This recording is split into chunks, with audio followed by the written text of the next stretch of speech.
পেন্ডুলামের মতো দুলতে থাকা এক ম্যাচ শেষে জিতেছে বাংলাদেশ। প্রথমবারের মতো একাধিক ম্যাচে টি-20 সিরিজে হারিয়েছে পাকিস্তানকে। এটা অনেক বড় অর্জন বাংলাদেশের ক্রিকেটের। অর্জনটা আরও অনেক বড় হতো, সবাই আরও অনেক আনন্দ নিয়ে এই উৎসবটা করতে পারতো, কিন্তু একই সাথে আমাদের হৃদয়ে ভার, আমাদের মন খারাপ, কারণ মাইলস্টোন কলেজে যে বিমান দুর্ঘটনা ঘটেছে তাতে কি হয়েছে আমরা সবাই জানি। নিশ্চয়ই আমরা এ নিয়েও কথা বলবো বাংলাদেশের সাফল্য নিয়ে। ক্রিকেটে টি-20তে আমরা এখন একটা সাফল্যের ধারায় রয়েছি। আপনারা দেখছেন এনিগমা টিভি ই স্পোর্টস শোতে সবাইকে স্বাগত জানাচ্ছি। আমি তাই বনন্ত, যথারীতি আমার গেস্ট দুজন রয়েছেন, খালেদ মাসুদ পাইলট, স্বাগত জানাচ্ছি আপনাকে ভাই, এবং এম কায়সার, আমার দেশ পত্রিকার ক্রীড়া সম্পাদক। আমার মনে হয় শুরুতে আমরা একটু যে ঘটনাটা ঘটেছে মাইলস্টোন কলেজে, একটু কায়সার ভাই যদি একটু বিষয়টা নিয়ে এলাবোরেট কিছু বলেন। না, আসলে এটা দুঃখজনক ঘটনা। এই দুঃখের ভার পুরো জাতি বহন করছে। এর চেয়ে দুঃখজনক বিষয় আর হতে পারে না, কারণ ফুলের মতো কিছু শিশু মারা গিয়েছে এবং এই পুরো সময়টা আমাদের জন্য একটা ট্রমার মতো কেটেছে। তো আমরা আশা করছি যে এই দুঃখ, যারা সরাসরি দুঃখটা পেয়েছেন, যাদের পরিবার যাই হারিয়েছে, যে বাবা মা যারা রয়েছেন, তারা যেন দ্রুত এই দুঃখটা কাটিয়ে উঠতে পারেন। যদিও দুঃখটা কাটিয়ে ওঠার মতো কোনো পরিস্থিতি বা পরিবেশ তাদের মধ্যে নেই, তো আমরা চাইবো যে তারা যেন দ্রুত এই শোকটা কাটিয়ে উঠতে পারেন এবং এই ফুলের মতো শিশুরা নিশ্চিতভাবে তারা এখন আরও বেটার প্লেসে রয়েছে, আর তাদের জন্য আমরা একটু মঙ্গল কামনা করতে পারি, দোয়া প্রার্থনা করতে পারি, এবং এই ধরনের ঘটনা যেন আর না ঘটে সেই ব্যবস্থাটা করার জন্য প্রশাসন যারা রয়েছে তারা যেন সেটার জন্য একটা উদ্যোগটা নিয়ে নেয়। যে আমরা কালকে খেলাতেও দেখেছি খালেদ মাসুদ পাইলট, যে বাংলাদেশ দল কালো ব্যাচ পরে নেমেছে, পাকিস্তান দলও পড়েছিল এবং জয়টা উৎসর্গ করা হয়েছে সেই নিহত আহতদের পরিবারদের। আপনি যদি কিছু বলতেন এটা। না, অবভিয়াসলি অনন্ত ভাই, খুবই স্যাড নিউজ এটা। তো যখন সবাই দেখেছে টিভির মাধ্যমে, ফিজিক্যালি হয়তো ওখানে কেউ ছিল, বাট এটা এতগুলো বাচ্চা একসাথে একটা মানে মারা যাওয়া, প্লাস যেভাবে এখনও বার্ন ইউনিট আছে, খুবই দুঃখজনক।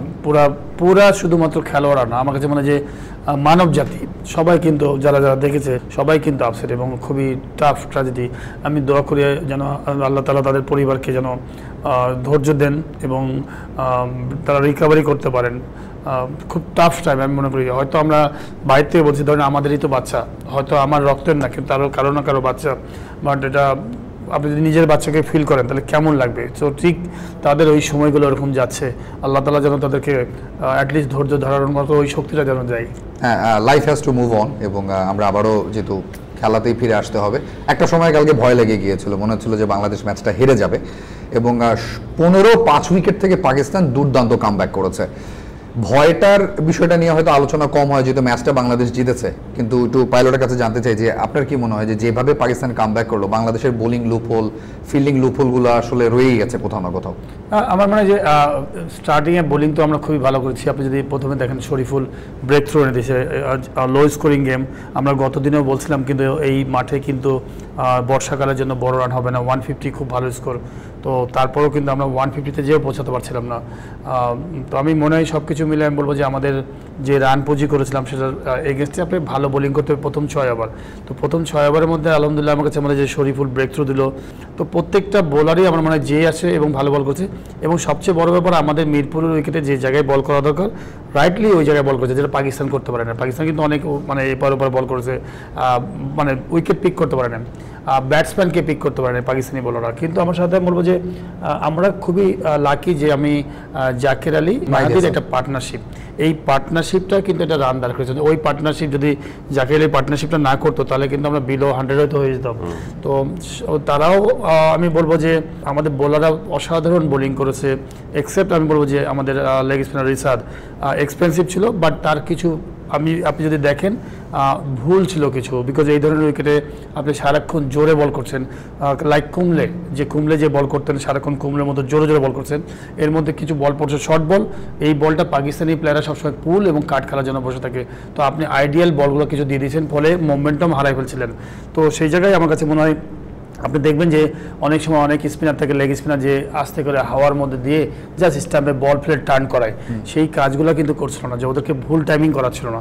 তো কিছু মিস্টেক করে ফেলেছে, বাট আমি বলবো যে ফাহিম আশরাফের আউটটা কিন্তু ক্রুশাল ছিল, যে না আউট হলে কিন্তু আমাদের মনে হয় ম্যাচ বেরিয়ে যেত।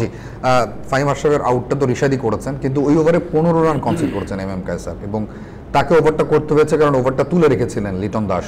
আপনি কি মনে করেন এটা ভেরি গ্যাম্বল, মানে খুবই রিস্কি একটা ডিসিশন ছিল? This is the beauty of cricket, আমি এভাবে ব্যাখ্যাটা দিব। কারণটা হলো যে আপনি দেখবেন যে সবসময় আমরা একটা জিনিস চিন্তা করে থাকি যে টি-20 মানেই হলো এখানে রানের ছক্কার বাউন্ডারি হবে এবং 200 রানের মতো হবে, আরেকটা দল 200 রান করবে, সেই রান তাড়া করবে, আরেকটা দলও কাছাকাছি যাবে। কিন্তু এই ম্যাচে আপনার লো স্কোরিং ম্যাচটাও যে টি-20তে একটা দুর্দান্ত ম্যাচ হতে পারে, তাই সেটার জন্য এই ম্যাচটা একটা পারফেক্ট একটা উদাহরণ।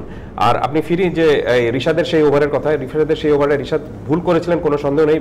কি ভুল ছিল সেটা ব্যাখ্যাটা পাইলট খুব চমৎকার করে দিয়েছেন, যে এই ধরনের উইকেটে পাকিস্তানের মতো ব্যাটারদেরকে আপনি যদি আটকে রাখতে চান তাহলে কি করতে হবে, ঋষাদ সেই জিনিসটা ভুলে গিয়েছিলেন এবং এই কারণে সেই ওভারে তিনি 15 রান দিয়ে ফেলেছিলেন, একটা ছক্কা, 2 4 এবং একটা খুব সম্ভবত 22 রান থেকে এসেছিল রানটা।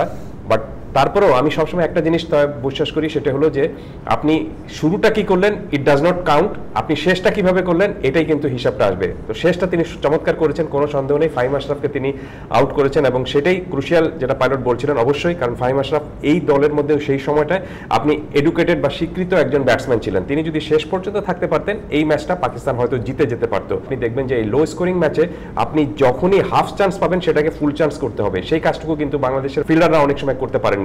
দুটো ক্যাচ খুব বাজেভাবে ড্রপ হয়েছে, একটা ক্যাচ ড্রপ করেছেন শামীম পাটোয়ারি, একটা ক্যাচ ড্রপ করেছেন আপনার তানজিম সাকিব, এবং গ্রাউন্ড ফিল্ডিংও বেশ কিছু লুপ হল ছিল। আমরা দেখেছি যে আপনি মুস্তাফিজ একটা 4 দিয়েছে, রাইট, মুস্তাফিজ একটা 4 দিয়েছেন, আপনি পারভেজ ইমন আপনি খুব সহজ একটা সিঙ্গেল রান তিনি দিয়ে দিয়েছেন। তো এই ধরনের উইকেটে বা এই ধরনের লো স্কোরিং ম্যাচে আপনি সহজে যাতে ব্যাটাররা প্রতিপক্ষ রান করতে না পারে সেই কাজটুকু করবেন, সেটা করার যথেষ্ট সুযোগ ছিল এবং বাংলাদেশের যে বোলার যারা ছিলেন তারা দুর্দান্ত বোলিং করেছিলেন, বিশেষ করে শুরুটা এক্সেলেন্ট হয়েছিল। তারপরে আমি বলবো যে পাকিস্তান যখন 15 রানে 5 উইকেট হারিয়ে ফেলার পরেও 125 রানে গিয়ে তারা থেমেছে, দ্যাট মিনস দে ফাইট, তারা লড়াইটা করেছে, কিন্তু সেই লড়াইয়ে শেষ হাসিটা এসেছে বাংলাদেশ। মাত্র দুই দল থেকে কিন্তু 2 জন ব্যাটসম্যান ভালো খেলেছেন, বাংলাদেশ থেকে খেলেছেন আপনার জাকের আলী এবং মাহাদি, আর অন্যদিক থেকে পাকিস্তান থেকে খেলেছেন আপনার ফাহিম আশরাফ, এবং যার ডেবু হয়েছিল দানিয়াল, তাকে কিন্তু সেরকম ভাবে চিন্তাও করা হয়নি, কিন্তু তিনি দুর্দান্ত ব্যাটিংটা করেছেন এবং শেষের দিকে চেষ্টাটুকু করেছিলেন। বাট সেখানে শেষ হাসিটা এসেছেন মুস্তাফিজের আপনার যে অভিজ্ঞতাটা অনেক ইম্পর্টেন্ট একটা ইস্যু, সেটা কাজে লেগেছে এখানে। শেষ বলটায় মুস্তাফিজ যেটা করেছিলেন সেটা ম্যাচের শেষ বল হয়েছে, মুস্তাফিজের শেষ বল ছিল না, সেই বলটা তিনি করেছেন এক্সেলেন্ট কায়দায়। কারণটা হলো যে তিনি জানেন যে পাকিস্তানি ব্যাটার এই ম্যাচ পজিশনে আপনি যে কোনো বলটাকে লেগ সাইডে টেনে এনে ছক্কা হাঁকানোর চেষ্টাটুকু করবেন, এই কারণে তিনি একটু আড়াআড়ি বল করেছিলেন এবং স্লোয়ার দিয়েছিলেন, সেই সঙ্গে সেখানে তিনি কাটারও ইউজ করেছিলেন।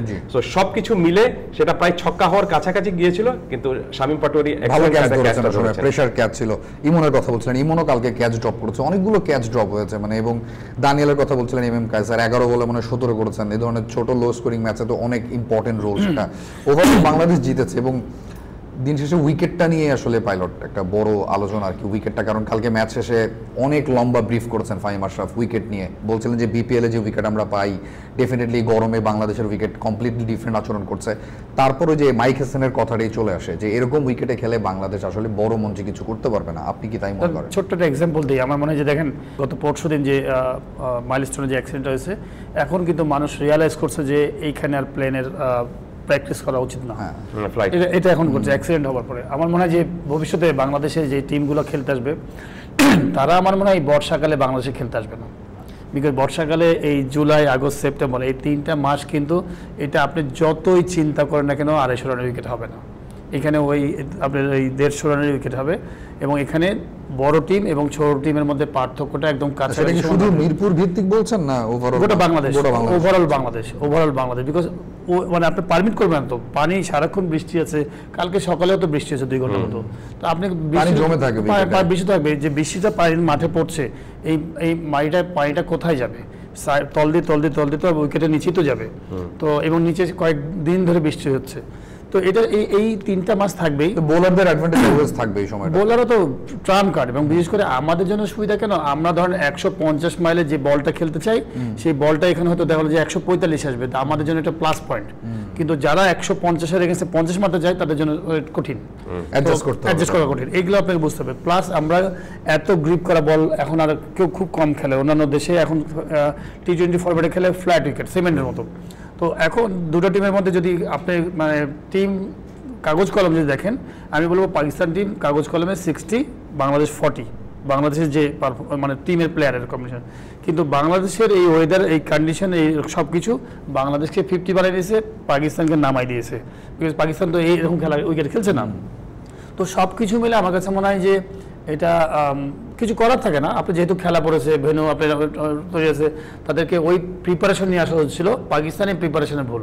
আমি একদিক দিয়ে বলবো যে দেখেন, যখন আপনি খেলা পড়েছে, ধরেন নিউজিল্যান্ডে যদি খেলা পড়ে, আমার মনে আছে নিউজিল্যান্ডে যদি খেলা পড়ে, তো আপনি নিশ্চয়ই নিউজিল্যান্ডে আপনি যদি চিন্তা করে জানো, মানে যদি আপনি ওয়েদার ফোরকাস্ট দেখেন যে নিউজিল্যান্ডে এখন কত যাচ্ছে, 3 বা 4 বা 2, আপনাকে ঠিক 3-4-এর প্ল্যান করে আপনি যেতে হবে যে ঠান্ডার মধ্যে কী করে আমি প্র্যাকটিস করবো। আমার মনে আছে আমরা যখন জুলাই মাসে শ্রীলঙ্কা খেলতে যেতাম, আমাদের এইখানে যখন ঢাকায় প্র্যাকটিস হতো, তো জুলাই মাসে শ্রীলঙ্কাতে কিন্তু প্রচণ্ড গরম। একবার ঝামাঝাম বৃষ্টি হওয়ার পরে 2 ঘন্টা যে রোদটা উঠবে, নিচে তো পাথরের গুঁড়া, মাঠে নিচে একদম পুরো মনে হবে আপনার সোনা বাদ করছেন, মানে হিট। তো এর জন্য আমরা করতাম কি, যেহেতু আমি কিপার ছিলাম, প্যাড পরা থাকতো, গ্লাভস পরা থাকতো, হ্যাট পরা থাকতো, তো বাতাস এয়ারের জায়গা না, তো শার্ট, তো তখন করতাম কি, এই আমাদের হোটেলগুলোতে দেখবেন যে সোনা বাথ থাকে, মানে হিটিং বাথ থাকে। ওই হিটিং বাথের মধ্যে দেখা গেলো যে আপনি আধা ঘন্টা 20 মিনিট করে আপনি অ্যাডজাস্ট করছেন, বিকজ আপনি এটা এমনকি ইয়ারাও করে, নিউজিল্যান্ড অস্ট্রেলিয়ানরা করে, যখন বাংলাদেশে খেলতে আসে এই গরমের মধ্যে, তারাও কিন্তু এরকম হিটিং সিস্টেম করে আসে, বিকজ তারা তো সবসময় ঠান্ডায় থাকে। অ্যাডজাস্ট করতে হলে কিন্তু আপনাকে কিন্তু ওই জিনিসগুলোকে করতে হবে, প্রসেসের মধ্য দিয়ে যেতে হবে। আপনি বলছেন উইকেটটা কায়সার, মানে পাকিস্তান যেটা বলছে যে তারা জানতো উইকেট চেঞ্জ হবে না, একই রকম উইকেট থাকবে, এবং সেটাকে তারা এবার বুঝে শুনে খেলেছে বলেই ম্যাচটা ক্লোজ করতে পেরেছে। ফাহিম আশরাফের আউটটা না হলে হয়তো চিত্রটা ডিফারেন্ট হতো। বাংলাদেশের এই ম্যাচ থেকে আসলে শেখার জায়গা, তার আগে কিন্তু পাকিস্তান অনেক আগে হেরে গেছে আলটিমেটলি। ফাহিম আশরাফ তো এক্সট্রাঅর্ডিনারি ব্যাটিং করে দিয়েছে, তাই না? 15-5 ম্যাচটা আসলে ইনফ্যাক্ট তখনই শেষ হয়ে যাওয়ার কথা। রাইট। আপনি যদি উইকেটের কথা বলেন তাহলে দেখবেন যে মাইক হেসন যেটা বলছেন যে এটা আন্তর্জাতিক ক্রিকেটের জন্য আপনার মানে আদর্শ উইকেট না, কিন্তু আপনি যদি একটু বেশি দূরে আমি যাওয়ার জন্য বলবো না, আপনি দেখবেন যে আমেরিকায় যে আপনার T20 বিশ্বকাপটা হয়েছিল, সেখানে কোন উইকেটে খেলা হয়েছিল, সেখানেও কিন্তু এই ধরনের উইকেটেই খেলা হয়েছিল। হ্যাঁ, সেটা আপনি বলতে পারেন যে এটা ড্রপ ইন উইকেট ছিল দেখেই সেখানে সেরকম ছিল, বাট প্রবলেমটা হলো যে হাউ ইউ ফিট ইট, আপনি কিভাবে সুযোগটা কাজে লাগাচ্ছেন বা কিভাবে নিজেকে, ক্রিকেটে একটা জিনিস বলা হয় যে অ্যাডাপ্টেশন, আপনাকে মানিয়ে নিতে হবে বা খাপ খাওয়াতে হবে। তো সেই খাপ খাওয়ানোর কাজটা কিন্তু পাকিস্তান কিছুটা হলেও বেটার করেছে প্রথম ম্যাচের তুলনায়। যদি আপনি দেখুন প্রথম ম্যাচে বাংলাদেশ একদম পুরো ওয়ান সাইডেড অ্যাফেয়ার্স এর মতো হয়েছিল, ইজি জিতে গিয়েছে, কিন্তু আপনি সেকেন্ড ম্যাচে বেশ ভালো একটা কম্পিটিশন, বারবার ভুলেছে ম্যাচ পেন্ডুলামের মতো, রাইট, বেশ ভালো একটা কম্পিটিশন হয়েছে। দ্যাট মিন্স আপনি পাকিস্তান কিছুটা হলেও অ্যাডাপ্টেশন ক্ষমতাটা পাকিস্তানের এসেছে। তৃতীয় ম্যাচে হয়তো আরো একটু ভালোভাবে পাকিস্তান অ্যাডাপ্টেড হতে পারবে, আমরা আসবো সেই প্রসঙ্গে। তার আগে বলি যে আপনি উইকেট নিয়ে আমার মনে হয় যে যেহেতু একই সারফেসে খেলা হচ্ছে, একটু আগে যে দল ব্যাটিং যেখানে করেছে পরবর্তী দলটাও সেখানে একই উইকেটে ব্যাটিং করবে, বিষয়টা হলো যে আপনি কিভাবে নিজেকে মানিয়ে নিতে পারছেন এখানে, সেটা মোস্ট ইম্পর্টেন্ট থিং। সো এখানে আমার মনে হয় যে উইকেট নিয়ে আর চর্চা না করে চর্চাটা করা উচিত যে এই ধরনের উইকেটে আপনাকে কেমন ব্যাটিংটা করতে হবে, আপনার স্ট্র্যাটেজিটা কি হবে, আপনার কৌশলটা কি হবে, আপনার প্ল্যানিংটা কি হবে, স্কিলটা কি হবে, সেটা মোস্ট ইম্পর্টেন্ট থিং। সো এখানে আমি এইভাবে একটু দেখতে চাই, একটু ব্রডার অ্যাসপেক্টে যদি বলেন, এই দুই ম্যাচে পাকিস্তানের তুলনায় বাংলাদেশের স্কিলটা, বিশেষ করে ব্যাটিং এবং বোলিং এর স্কিলটা বেটার ছিল। সেই কারণে পাইলট যেভাবে বলছিলেন যে পাকিস্তান টিম এখানে 60% ছিল এগিয়ে ফেভারিট হিসেবে, বাংলাদেশ ছিল 40%। আমি ব্যাখ্যাটা দিব এরকম ভাবে যে পাকিস্তান একটা এস্টাবলিশ T20 টিম এবং বাংলাদেশ একটা এমার্জিং T20 টিম। আর যদি এই দলটার কথা আপনি বলেন বাংলাদেশ স্কিলটাকে এই দুটো ম্যাচে ভালোভাবে ইউজ করেছে এবং এমার্জিং টিম দাপট দেখিয়েছে এস্টাবলিশ টিমের উপর। জি, যদিও এস্টাবলিশ টিম বলছেন পাকিস্তানকে, পাইলট পাকিস্তানকে দেখতেও কিন্তু টার্ন করা নতুনই লাগে, যদিও তারা রিজওয়ানকে ড্রপ করেছে, তারা বাবর আজমকে নেয়নি, বাট এই টিমটাও তো একটা ট্রানজিশন পিরিয়ডের মধ্যে দিয়ে যাচ্ছে। আপনি না, আমার মনে হয় যে তারা ড্রপ করেছে বলতে কি, তারাও কিন্তু ভবিষ্যৎ ওয়ার্ল্ড কাপকে নিয়ে চিন্তা করছে, এবং যারা রিপ্লেস আছে তারা কিন্তু খারাপ প্লেয়ার না, PSL খেলা দেন তারা কিন্তু ভালো পারফর্মার, আমি সেখানে দেখেছি। তো আমার মনে হয় তারা কিন্তু নিয়ে আসছে তাদেরকে অ্যাডজাস্ট করার জন্য আমাদের এশিয়ার মধ্যে। সেকেন্ড হচ্ছে যে দেখেন, আমার মনে হয় যে পাকিস্তান একটা জায়গায় হেরেছে, সেটা মাঠে তো হেরেছে রেজাল্টে। আমি কায়সার ভাই যেহেতু আছে, আপনিও আছেন, দুজনে মাঠ থেকে খুব খেলা দেখেন। আমাদের রানটা করেছে কে? জাকির আলী। তো জাকির আলীকে আমরা গতকালকেও বলেছি, জাকির আলীকে কোন জায়গায় বল করলে জাকির আলীর দুর্বলতা আছে। আমি জানি না, কায়সার ভাই নিজেও জানে হয়তো, যে আমরা বলছিলাম যে ওয়াইড ইয়র্ক যদি করেন, জাকির আলী রান করেছে কত? 54, ঠিক না? তো 54 রান করেছে। তো 54 রান যখন বল মানে ব্যাটিং করছে, যে ব্যাটসম্যান আছে তার কোথায় প্রবলেম, তাকে তো আমি সেই জায়গায় বল করবো। আপনি যদি লিটন দাসকে খুব ক্লোজ টু স্টাম্প বল করেন, দেখবেন ম্যাক্সিমাম কট বেন্ড হয়। লিটন, আমি জানি না আপনার দেখেন কিনা, লিটন দাসকে আমি শর্ট বল খেলাবো কেন, বা খুব আউট তো সব জায়গায় হতে পারে, কিন্তু কার কোথায় কি দুর্বলতা আছে সেটা পাকিস্তান কিন্তু এখনো দেখেই নাই। তো আমার মনে হয় কম্পিউটার অ্যানালাইসিসে তার বেশ বড় ভুল আছে। যে আপনি দেখেন জাকির আলীকে বেশ কয়েকটা ওয়াইড বল করেছে, একটা লাগাতে পারে নাই। তো আপনি জাকির আলীকে যখনই আমি যতটুকু আমার অবজারভেশন, জাকির আলী স্টাম্পে থাকে ঠিক of stump, 4th stump, 5th stump পর্যন্ত নিয়ে সে টেনে 50 স্টাম্পের বলটা সে লং অনে মারে বা সোজা মারে, অফ স্টাম্পের বলটাকে সে টানে হচ্ছে মিড উইকেটে, আর মিড স্টাম্পের বল হলে এইটা হলো তার জোন। তো আপনাকে তো বুঝতে হবে যে অ্যাজ এ প্লেয়ার অপোনেন্ট, যে আমার ওই যার সাথে খেলছি তার 1-to-1 আপনাকে প্ল্যান করতে হবে এবং বোলারদেরকে ওই গাইডেন্স দিতে হবে, ক্যাপ্টেনকে সহ। তার 5টা বোলার আছে, আমরা কি করি সাধারণত ক্যাপ্টেন এবং 5টা বোলার এই ব্যাটসম্যানের এই জায়গাতে উইক পয়েন্ট, এই জায়গাতে স্ট্রং পয়েন্ট। তো এই জায়গাতে আমার কাছে মনে হয় যে পাকিস্তান আসলে বাংলাদেশ টিমকে একটু লাইটলি মনে হয় পাকিস্তান নিয়ে ফেলেছে স্যার, ব্যাপারটা এরকমই তো লাগছে যে বোলিং টিলিং সবকিছু মিলিয়ে বাংলাদেশের ব্যাটারদের ঠিক মতো আসলে রিড করেনি পাকিস্তানি বোলাররা। না, লাইটলি নেয়নি, they were not prepared enough. এখানে আমার মনে হয় যে এটা রকেট কোনো সাইজ, তাদের কথা শুনে মনে হচ্ছে তারা খুব সারপ্রাইজড। আমরা একটা অ্যাড করব কাউসার ভাই সাথে। আমার মনে হয় যে কাউসার ভাই আরেকটা জিনিস হচ্ছে যে এটা গোটা দুনিয়াই জানে আমার মনে হয় যে এইরকম উইকেটে মোস্তাফিজ ভালো বোলার, কিন্তু পাকিস্তানের কথা শুনে মনে হচ্ছে ওরা জানে না। না আপনি বলেন কাউসার ভাই এরকম উইকেটে স্লো উইকেটে বল গ্রিপ করে মোস্তাফিজকে 24 বলে মোস্তাফিজকে আপনি শর্টস না খেলে মোস্তাফিজের 16 রান 18 রান নিয়ে বসে থাকেন। রাইট, সেটাই এইভাবে এটাই মানে প্ল্যানটা এরকম করা উচিত ছিল যে এই উইকেটে যেহেতু মোস্তাফিজ নিয়ারলি আনপ্লেয়েবল, তাহলে আমি কি করব, তাকে উইকেট দেব না, তাহলে তার কাছ থেকে কি করতে পারি, আমি তো সিঙ্গেলস আদায় করতে পারি, অথবা তার 24 বলে আমি 24 রানই নিলাম, কিন্তু তাকে আমি মাত্র 4 ওভারে 8 রান দিব বা এতগুলো ডট বল দিব এরকম ভাবে না করে উইকেটও দিচ্ছি। রাইট, উইকেটও দিচ্ছি। এবং সবচেয়ে বড় ভুলটা যেটা হয়েছে যে 2 ম্যাচে যদি আপনি দেখেন পাকিস্তানের টপ অর্ডার কিন্তু কোনো কাজই করেনি। পাকিস্তানের প্রথম ম্যাচে টপ অর্ডারে শুধুমাত্র ফখর জামান 44 রান করেছিলেন, আর বাকি পরের 5 ব্যাটসম্যান কিন্তু আপনার সিঙ্গেল ডিজিটে আউট হয়েছেন। ঠিক একই ঘটনা ঘটেছে কিন্তু কালকেও, এই সেকেন্ড ম্যাচে। জি, কালকে দুটো চেঞ্জেস ছিল কালে মাসুদ পাইলট। একটা নাইম শেখ নেমেছিলেন তানজিদ তামিমের জায়গায় এবং পেসে তাসকিনের জায়গায় শরীফুল ছিলেন। একটু নাইম শেখের ইনক্লুশনটা মানে সাডেনলি চেঞ্জ। আমি নিজে আসলে দেখি না, আমি যখন দেখলাম যে নাইম শেখ ব্যাটিং করছে, আসলে আমরা বাইরে থেকে হয়তো অনেক কিছু বলতে পারবো, বাট আমার কাছে মনে হয় যে তামিম জুনিয়র কিন্তু বেশ ভালো টাচে ছিল। এক দুটো ম্যাচ আগের ম্যাচটাতেই তো তার 50 ছিল। হ্যাঁ, তো আমি মনে করি একটা ইনজুরি ছিল, ইন্টারনাল কোনো প্রবলেম ছিল যার জন্য হয়তো নাই না, বাট আমরা আসলে এটা নিয়ে আলোচনা সমালোচনা করা ডিফিকাল্ট।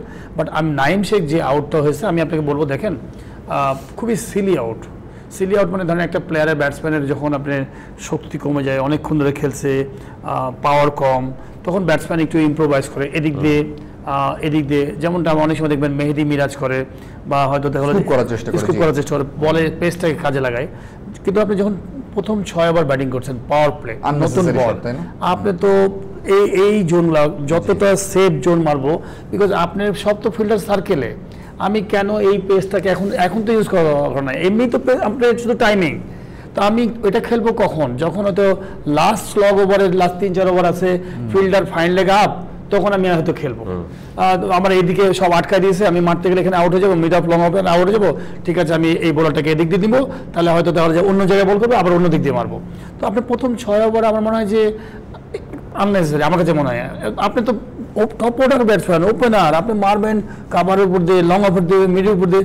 আপনি দেখেন তো ক্রিস গেল যখন ব্যাটিং করতো, ক্রিস গেল এই স্কুপ কয়টা খেলতো, ফ্ল্যাট সলিড উইকেট, মুখস্থ উইকেট, এখান নিয়ে মারবো, থার্ড ম্যান নিবে, আবার এইখান নিয়ে মারবো, আমার কাছে মনে হয়। কিন্তু কালকের উইকেট কিন্তু এরকম ছিল না ভাই, বিকজ একটু থেমে আসা উইকেট। আপনি এইসব উইকেটে এইসব খেলতে গেলে আমি নাইমের বিষয়টা একটু যোগ করি, সেটা হলো যে নাইম কিন্তু এর আগে যে টি-20 খেলেছিলেন, শুরুর দিকে তার যে ক্যারিয়ারটা ছিল সেখানে তিনি ওপেনার হিসেবে খেলতে নেমে দিল্লিতে একটা ম্যাচ জিতিয়েছিলেন, 71 রান করেছিলেন খুব সম্ভবত, ভারতের বিরুদ্ধে সেই ম্যাচটা আমরা জিতেছিলাম। তো সেখানে তিনি ওপেনার ছিলেন। বাট এখন যদি আপনি নাইমকে দেখেন, তাহলে নাইম কিন্তু আপনি নির্বাচকদের প্ল্যানিং এর মধ্যে রয়েছেন, কোথায় ব্যাট করবেন সেটা কিন্তু এখন পর্যন্ত আমার মনে হয় যে তারা স্থির হতে পারছেন না, টিম ম্যানেজমেন্ট স্থির হতে পারছে না। উদাহরণ হিসাবে বলি, সেটা হলো যে তিনি কিন্তু টি-20 খেলেছিলেন শ্রীলঙ্কায়, সেখানে 5 নম্বরে ব্যাট করেছিলেন।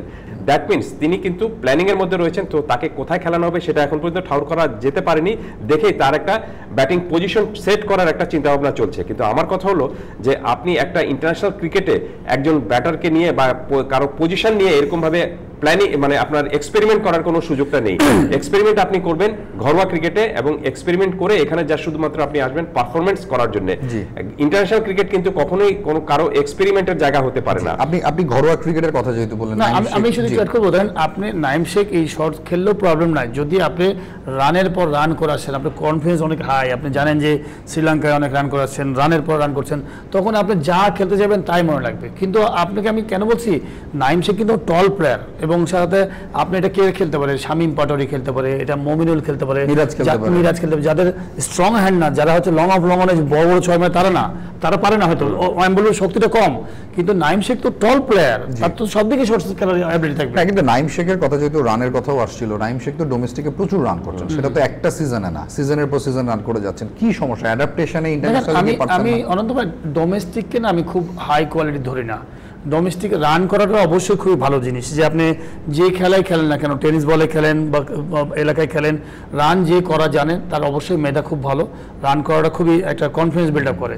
কিন্তু ইম্পর্টেন্ট হচ্ছে কোন কোয়ালিটি লেভেলে আপনি রান করছেন। আপনি আমাদের যে বাংলাদেশের ডোমেস্টিক, সেখানে ডোমেস্টিকের যে মান, সেখানে আমার কাছে মনে হয় ইন্ডিয়ার সেকেন্ড ডিভিশন বা থার্ড ডিভিশন বা ফার্স্ট ডিভিশন খেলার মান, অনেস্টলি বলি।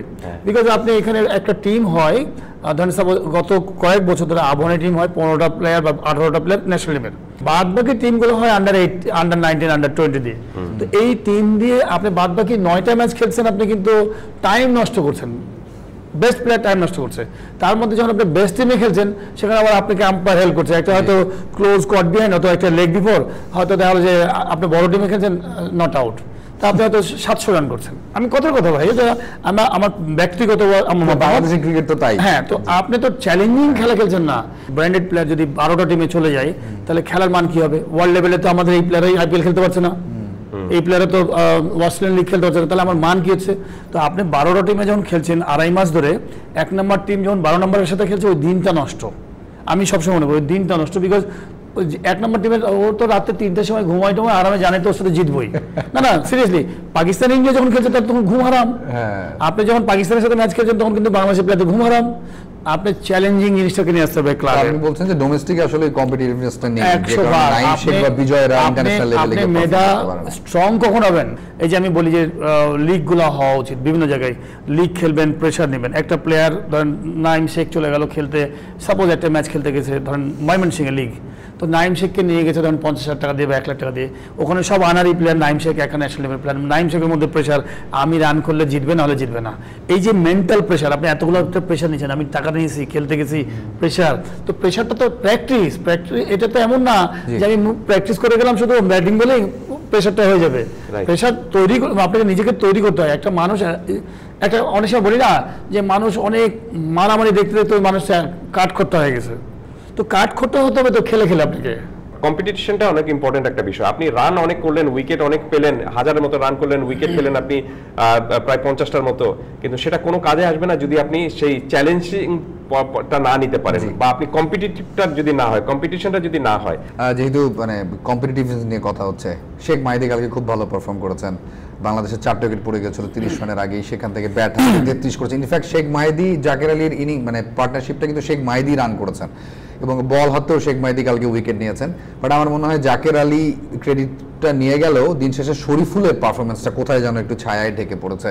এই চেঞ্জটা মনে হয় বাংলাদেশের জন্য কালকে ভালো হয়েছে। 17 রানে 3 উইকেট শরীফুল, আরও একবার যখন প্রয়োজন এসে উইকেট নিয়ে যাচ্ছেন, পাওয়ার প্লেতে ব্রেক থ্রু দিচ্ছেন, দিনকে দিন মনে হচ্ছে পরিণত হচ্ছেন আরো অনেক। না, কোনো সন্দেহ নেই যে শরীফুল দুর্দান্ত বোলিং করেছেন, এবং এই ধরনের আপনি যখনই লো স্কোরিং ম্যাচে প্রতিপক্ষকে চ্যালেঞ্জ দিতে যান, তাহলে শুরুটা আপনার খুব ভালো করতে হবে। সে কাজটা করেছেন শরীফুল। সো আমি মনে করি যে বাংলাদেশ এই ম্যাচটা জিতেছে, কিন্তু আপনার Zaker Ali man of the match হয়েছেন, কিন্তু ম্যাচ জেতানোর মূল কাজটা করে দিয়েছেন কিন্তু বোলাররা। রাত পোহালে এই সিরিজের তৃতীয় এবং শেষ T20, বাংলাদেশ দোরগোড়ায় দাঁড়িয়ে পাকিস্তানকে হোয়াইট ওয়াশ করার কি পরিবর্তন এক্সপেক্ট করছেন?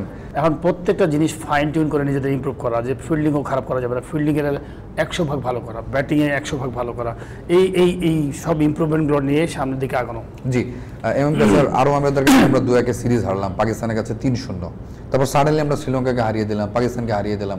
গ্রাফটা একটু টালমাটাল লাগছে না T20-তে? মানে খুব খারাপ খেলছি, খুব ভালো খেলছি না, এইটা আপনি যখন একটা ইমার্জিং টিম থাকবে, সেখানে আপনাকে এই ধরনের আপস এন্ড ডাউনসটা চিন্তা করতেই হবে। বাংলাদেশ এই সিরিজটা জিতেছে, এবং পরবর্তীতে যদি বাংলাদেশ কোনো প্রতিপক্ষকে এরকমভাবে 3-0-তে হারিয়ে দিবে, আপনি যদি এখনই চিন্তা করেন, তাহলে দেখবেন যে মানে you are not in a মানে good position of thinking. So আমার কাছে মনে হচ্ছে যে এই দলটা জিতবে, হারবে, এবং এই দলটার ভাঙা গড়ার মধ্যেই যাবে। এবং এই যে দলটা সামনের বিশ্বকাপের জন্য যে প্রস্তুতি, যেভাবে প্রস্তুত নিচ্ছে, সেই প্রস্তুতি যদি ঠিক থাকে, তাহলে আমরা হয়তো সামনের বিশ্বকাপে ভালো একটা পারফরমেন্স করতে পারবো। বাট তারপরে আমি বিশ্বাস করি একটা জিনিস, সেটা হলো যে যখন বাংলাদেশ এই সুযোগটা পেয়েছে, একটা প্রতিপক্ষকে 3-0-তে হারানোর সুযোগটা কিন্তু সবসময় আসে না। So when you hit hard, so সেই ক্ষেত্রে আমি মনে করি যে বাংলাদেশ আগের যে দুটো ম্যাচ যেভাবে খেলেছে ঠিক সেই কায়দায় যদি ম্যাচটা খেলতে পারে তাহলে এখানে 3-0 আমি নিশ্চিতভাবে দেখতে পাচ্ছি। বাংলাদেশের পেস ব্যাটলটা পাইলট অনেক স্ট্রং লাগে এখন। মানে আপনি তাসকিন আগের ম্যাচে 3 উইকেট নিয়েছে, তাকে বসিয়ে শরীফুলকে খেলাতে পারেন, উনি এসে আবার 3 উইকেট নিয়েছে, মোস্তাফিজ রয়েছেন, হাসান মাহমুদ রয়েছেন। সো এটা তো একটা কম্পিটিটিভ জায়গা এবং মনে হয় যে বাংলাদেশ এই জায়গাটা কোথাও না কোথাও উন্নতি তো করছেই। এই উইকেটে কিন্তু বোলাররা ভালো বল করবে এবং আমাদের বোলাররা কিন্তু ইউজ টু অনেক বড় বড় টিমগুলোকে কিন্তু আমরা হারাইছি। তো প্ল্যান ওয়াইজ আমাদের বোলাররা বল করে, এখানে যাকেই বল করবেন সেই কিন্তু ভালো বোলার হবে আমার কাছে মনে হয়, ভালো বল করার সম্ভাবনা আছে। বিকজ আমরা এই কন্ডিশনটা খুব মুখস্থ। এখন হয়তো 3টা বোলার বা 4টা বোলার নিয়ে আপনি খেলছেন, ব্যাকআপ তৈরি করা, আপনি যে ওয়ার্ল্ড কাপ আছে সেই ওয়ার্ল্ড কাপকে চিন্তা করে সেকেন্ড যে ব্যাকআপ প্লেয়ারগুলো আছে, ধরেন পারভেজ হোসেন ইমনের সাথে কোনো কারণে ধরেন ওয়ার্ল্ড কাপ যাওয়ার আগে 2টা প্লেয়ার ইঞ্জুরিতে পড়ে গেল, এরকম একবার সাকিব আর কি যেন হয়েছিল ইঞ্জুরিতে। তো আপনি এরকম 2-3টা করে প্রত্যেকটা জায়গায় হ্যাঁ ব্যাকআপ তৈরি করা, এবং এটা হচ্ছে ব্যাকআপটা তৈরি করে কী করে এই টিম বানিয়ে আপনি পাঠিয়ে দেন মেন জায়গায়। সাউথ আফ্রিকাতে হয়তো দেখা গেলো যে কোয়ালিটি ধরেন 5টা ম্যাচ খেলা আসলো, অথবা অস্ট্রেলিয়াতে 5টা ম্যাচ খেলা আসলো, অথবা ইংল্যান্ডে কোয়ালিটি টিমের সাথে খেলা আসলো, তাহলে হবে কি গোল যেটা বড় থাকবে এবং ওখানে যখন সে রান করে আসবে তখন কিন্তু দেখা গেলো আপনি রিপ্লেস সাজাতে পেয়ে গেলেন। তো এইগুলো আমার মনে হয় ডেভেলপ করতে হবে। আরেকটা জিনিস আমি মনে করি যে নেক্সট প্ল্যান করো যে 6 মাস, যেহেতু আমাদের ওয়ার্ল্ড কাপ এখন দেরি আছে, রিশাদ কিছু প্লেয়ারকে টার্গেট করা, তানজিম সাকিব, শরীফুল যারা টেলে ব্যাটিং করে, আপনি তাদেরকে সাইফুদ্দিন মানে হ্যাঁ যারা টেলে ব্যাটিং করে নিচের দিকে 8, 9, 10 তাদেরকে প্রচুর পরিমাণ নেটে ব্যাটিং করানো, তাদেরকে ম্যাচ এনভায়রনমেন্ট তৈরি করে দেয়। শুধুমাত্র আমি ওই জায়গাটা ইমপ্রুভ করার জন্য আন্ডার 19, আন্ডার 20 যারা ম্যাচ প্র্যাকটিস হচ্ছে ওদের মধ্যে নাম্বার 4, নাম্বার 5 এ ব্যাটিং করো, তুমি ব্যাটিং করো। আমার সম্ভবত পাইলট মিনি অলরাউন্ডার কথা বলছিলেন যে এই বাঞ্চটা বাড়াতে হবে। বাংলাদেশের তো আসলে এই লাইনে ব্যাকআপ প্লেয়ারই নেই এমএম কাইসার। সেই ব্যাকআপটা তো অবশ্যই আপনাকে করতে হবে। দেখুন একসময় চিন্তা করা হচ্ছিল যে আমাদের পঞ্চপাণ্ডব যারা রয়েছেন তারা চলে গেলে বাংলাদেশ আর তাদের রিপ্লেসমেন্ট কে হবেন বা বাংলাদেশ পরবর্তী তার ম্যাচ জিততে পারবে কিনা এই ধরনের একটা আশঙ্কা তৈরি হয়েছিল, কিন্তু সেই সন্দেহটা কিছুটা হলেও কিন্তু এই দলটা কাটিয়ে উঠতে পেরেছে। সো আপনি সবসময় একটা চড়াই উতরায়ের মধ্যেই দল যাবে সেই আস্থাটুকু আপনাকে রাখতে হবে। আর যদি আপনি শেষ ম্যাচের কথা বলেন তাহলে আমি এখানে একটা জিনিস একটু যোগ করতে চাই। এই দুটো ম্যাচে বাংলাদেশ কিন্তু প্রপার 5জন বোলার নিয়ে খেলেছে। টি-20তে প্রপার 5জন বোলার নিয়ে খেলা মানেটা হলো যে আপনি কিন্তু একটু বিপদে পড়ে যাবেন যদি অন্য কোনো মানে আপনার কাছে বিকল্প আরেকটা বোলার যদি না থাকে। এই 5 জনের মধ্যে একজন যদি কোনো কারণে যদি একটু বাজে রান দিয়ে দেন, যেমন ধরুন আপনি একটা ম্যাচে খুব সম্ভবত 50 রান পর্যন্ত দিয়েছিলেন রিশাদ, তারপর তাকে কিন্তু আপনি 4 ওভার করাতে হয়েছে। দ্যাট মিনস আপনার সামনে বিকল্প কোনো কিছু ছিল না। সেই অর্থে আমি বলবো যে বিকল্প বোলারও কিন্তু তৈরি করতে হবে। শুধু যে আপনি ব্যাটার তৈরি করবেন তা কিন্তু না, যে অন্তত 6 জন বা আপনার 7 জন এক্সট্রা বোলিং অপশনটা তৈরি করতে হবে। সেক্ষেত্রে আমি মনে করি যে শেষ ম্যাচটা যেহেতু আমরা সিরিজটা জিতে গিয়েছি, এই ম্যাচে বাংলাদেশ একটা মানে একটা অন্য ধরনের একটা এক্সপেরিমেন্ট চালাতে পারে, করতে পারে। একটা পরীক্ষা নিরীক্ষা আমি বলবো না, আমি বলবো যে একটা সাহসী সিদ্ধান্ত নিতে পারে। সেটা কি? সেটা হলো যে বাংলাদেশ যদি এখানে 4 জন পেস বোলার নিয়ে খেলে তাহলে দেখবেন যে কিছুটা হলেও পাকিস্তান কিন্তু অপ্রস্তুত হয়ে যেতে পারে বাংলাদেশের এই পরিকল্পনা। পাকিস্তান কিন্তু এই ধরনের অপ্রস্তুত রয়েছে এখনই, তাদেরকে আরো অপ্রস্তুত করে দেওয়ার একটা সুযোগ বাংলাদেশ দলের সামনে রয়েছে। আমি একটু অ্যাড করবো যে দেখেন আমাদের আপনি বলতে পারবেন যে বাংলাদেশের টপ অর্ডার ব্যাটসম্যানের সাথে আমি কয়েকটা কম্প্যারিজন দিই। হ্যাঁ বলেন তো আমাদের সাথে শুভমান গিলের মতো প্লেয়ার আছে কিনা, রোহিত শর্মার মতো প্লেয়ার আছে কিনা যাদের স্ট্রাইক রেট হচ্ছে 170 টি-20 ম্যাচে, এমনকি 200ও হয়। তো সেই স্ট্রাইক রেট কিন্তু আমাদের নাই। তারা কিন্তু 90 করে 100 রান করে, আমাদের কি 90-100 রান করি কোয়ালিটি টিমের সাথে? আমি বলছি না নট শ্রীলঙ্কা, নট আপনি ওরা হয়তো ইংল্যান্ডের সাথে 100 মারে, ওরা হয়তো ওই সাউথ আফ্রিকা অস্ট্রেলিয়ার সাথে 100 করে। তো কোয়ালিটি টিমের সাথে ওদের স্ট্রাইক রেট 175-70 এরকম থাকে, 200 থাকে। তো তার মানে আমাদের ওই জায়গাতে কিন্তু ওরা ওই 6 জন ব্যাটসম্যান মিলেই কিন্তু ম্যাচটা জিতাই দেয়, 5 জন ব্যাটসম্যান মিলেই ম্যাচটা জিতাই দেয়, আর বোলারদের কাজ করে। আমাদের যেটা খেলতে হবে টোটাল গেম। আপনার লিটন দাস হয়তো 100 মারছে না, কিন্তু লিটন দাস হয়তো 25 বলে যেন 45 করতে পারে, ইমন যেন 25 বলে যেন 40 করতে পারে। তো টোটাল টিমে খেলতে হবে, নামবো মারবো টি-20 খেলা, যে পিছনে আপনি যদি রিশাদ নেমেও যেন 10 বলে হয়তো 25 করে আসে। তো আপনি যদি 9টাকে যদি আপনি এরকম বানাতে পারেন তো 120 বলে খেলা। তো ধরলাম যে আমাদের উপরে বড় রান করছে না কেউ, তো টোটাল টিমটাকে নিয়ে আমি ওই স্পিডেই ওই 175-এর যে মানে স্ট্রাইক রেট, এই স্ট্রাইক রেট ধরে আমি এখন ঢুকবো। টোটাল গেম প্ল্যানের কথা বলছিলেন জি। আপনি, যে বাংলাদেশের লিমিটেশনসটা মাথায় রেখে জি। তারা, আমরা আশা করবো যে বাংলাদেশ তৃতীয় ম্যাচটাও যেহেতু কোনো পরিবর্তন, আপনি 4টা পেসারের কথা বলছিলেন, সেখানে আপনি আসলে কাকে ড্রপ করে কাকে চিন্তা করছেন? একজন আপনি যদি প্রপার যে 7 জন ব্যাটার থাকেন, সেই 7 জন ব্যাটারই কিন্তু যে আপনি রান করেন তা কিন্তু না।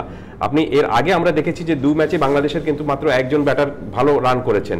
সো এই কারণে আমি মনে করি যে একজন ব্যাটারকে কমিয়ে যদি আপনি একটা সাহসী সিদ্ধান্ত একটা নেন, যে একজন 4 জন বোলার আপনি পেস বোলার খেলিয়ে দিলেন, আর স্পিনার তো রিশাদ রয়েছেন, রিশাদ এবং মাহাদি রয়েছেন, দ্যাট মিনস আমার মনে হয় যে এই ধরনের একটা, আমি এক্সপেরিমেন্টের কথা বলবো না, আমি বলবো যে একটা সাহসী একটা সিদ্ধান্তের একটা ব্যাটার ড্রপ করে একটা বোলার বাড়তে পারে, একটা বোলার যদি আপনি বাড়াতে পারেন, তাহলে একটা, আমি মনে করি যে এর ফলে যেটা হবে যে এরপরে তো বাংলাদেশ আরো অনেক ম্যাচ খেলবে, তখন সেই ম্যাচগুলোতেও একটা সিদ্ধান্ত নেওয়ার একটা সুযোগ বাংলাদেশের সামনে চলে আসবে। যেহেতু আপনি সিরিজটা জিতে গিয়েছেন, এই কারণে এই সুযোগটা বাংলাদেশ দলের সামনে রয়েছে, এখানে একটা নতুন কোনো কিছু দেখানোর একটা। আপনার সুযোগ থাকলে দলে কোনো পরিবর্তন? আমি ধরেন এক একজনের মতামত একরকম, সবার তো একরকম থাকে। আমি বলবো যে খুব বেশি চেঞ্জ করা উচিত না।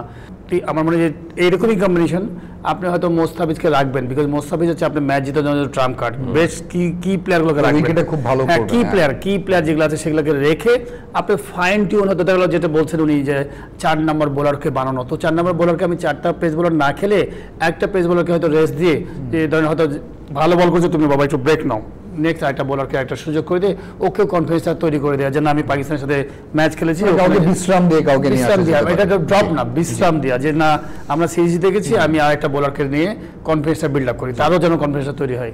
ঠিক এরকমভাবে আমার কাছে মনে হয় হতে পারে, বাট ম্যাচ ফার্স্ট টার্গেট হবে ম্যাচ জিতা। জি, শো শেষ করার সময় চলে এসেছি। আমরা আশা করছি আপনাদের মতো যে বাংলাদেশ তৃতীয় টি20 জিতবে এবং পাকিস্তানকে হোয়াইট ওয়াশ করবে। Thank you so much Khaled Masud Pilot এবং এম কায়সার।